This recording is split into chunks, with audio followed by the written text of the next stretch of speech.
એમસીની legal કમિટીની બેઠક મળી હતી, જેમાં એએસઆઈ વિભાગની બોગસ એનઓસી લેવાનો ઘટસ્ફોટ સામે આવ્યો છે, જેમાં કોર્ટ વિસ્તારમાં 4 અલગ અલગ કોમર્શિયલ મિલકત અપાઈ હતી બોગસ એનઓસીમાં તેવી વાત સામે આવી છે।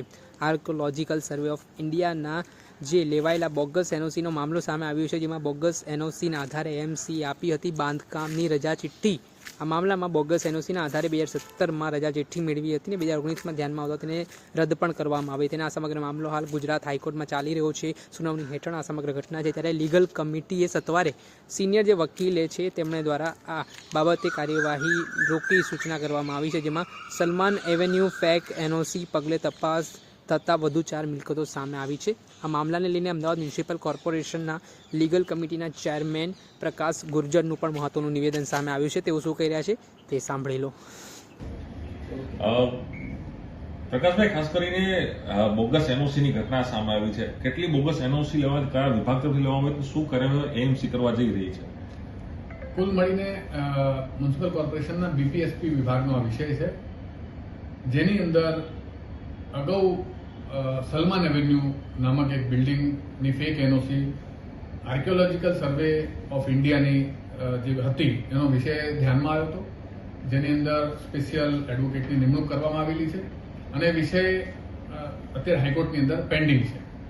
સાથે સાથે આજે કમિટી દરમિયાન ધ્યાનમાં આવ્યું કે આ પ્રકારની આર્કિયોલોજીકલ સર્વે ઓફ ઇન્ડિયાની 4 બોગસ એનઓસી પણ બીજી મળી આવી છે અને એ 4 બોગસ એનઓસીના આધારે 2017ની અંદર રજા ચિઠ્ઠી આ તમામ માલિકોએ મેળવી હતી, જે રજા ચિઠ્ઠીના આધારે એમણે બાંધકામ કર્યું હશે અને આ 4 અરજદારોની વિરુદ્ધમાં જ્યારે મ્યુનિસિપલ કોર્પોરેશને પગલાં 2019માં પગલાં લીધા, તે સમયે એ તમામ લોકોએ ઉત્પલભાઈ પટેલ, અનમોલભાઈ તથા વિપુલભાઈ, જગતભાઈ, કુલ મળીને આ 4 અરજદારોએ હાઈકોર્ટમાં સ્પેશિયલ સિવિલ એપ્લિકેશન દાખલ કરેલી છે, જે 2019માં દાખલ કરવામાં આવી હતી ને અત્યારે એ પેન્ડિંગ છે।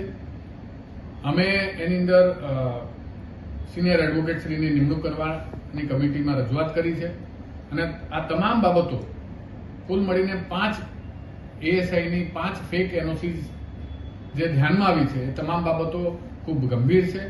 ફેક એનઓસી રજૂ કરીને કોર્પોરેશન પાસેથી બાંધકામની રજા ચિઠ્ઠી મેળવવામાં આવી, બાંધકામ કરવામાં આવ્યું અને ત્યારબાદ આર્કિયોલોજીકલ સર્વે ઓફ ઇન્ડિયાએ મ્યુનિસિપલ કોર્પોરેશનને જાણ કરી કે આ તમામ એનઓસી ફેક છે અને ત્યારબાદ કોર્પોરેશને એ જે રજા ચિઠ્ઠીઓ આપવામાં આવેલી હોય એ તમામ રદ કરી અને બાંધકામ જે ગેરકાયદેસર થયેલું હતું તેને દૂર કરવા માટેની નોટિસો પણ પાઠવેલી છે અને આમ કુલ મળીને હવે આ તમામ જે કેસીસ છે હાઈકોર્ટની અંદર એમાં સિનિયર એડવોકેટની નિમણૂક કરવામાં આવશે।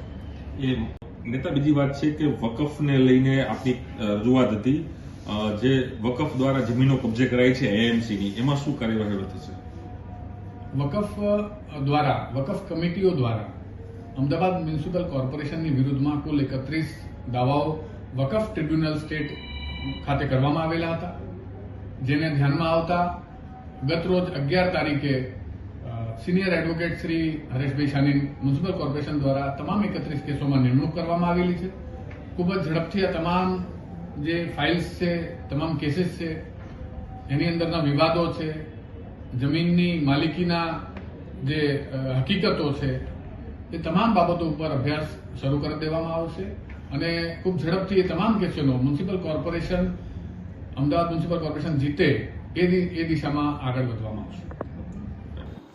હતા એમસીના લીગલ કમિટીના ચેરમેન પ્રકાશ ગુર્જર। તેમનું કહેવું છે વકફ કમિટી દ્વારા એમસી વિરુદ્ધ કેસનો જે મામલો સામે આવ્યો, જેમાં રાજ્ય વકફ ટ્રિબ્યુનલ ગાંધીનગર ખાતે 31 જેટલા કેસો હજી પણ પડતર છે। એમસી તરફથી હરેશભાઈ શાહ નામના વકીલ દ્વારા નિમણૂક કરવામાં આવી છે। અગાઉ એમસીએ પટવા અને આરપી પટેલને હટાવી નવી નિમણૂક કરવામાં આવી હતી। વકફ ટ્રિબ્યુનલ ગાંધીનગર ખાતે ચાલી રહેલા કેસ અંગે સુનાવણી ઝડપથી કરવામાં આવે તે પ્રકારની માંગ પણ તેમના દ્વારા કરવામાં આવી છે। ત્યારે હવે જોવાનું રહેવું ક્યારે આ સમગ્ર બાબત છે, વિવાદ છે, તેનું નિરાકરણ આવે છે અને આગામી સુનાવણીમાં શું મહત્વની માહિતી ખુલે છે। દર્શક મિત્રો, એન કવરેજ ન્યૂઝને આપ લાઇક કરો, સબસ્ક્રાઇબ કરો અને શેર કરો।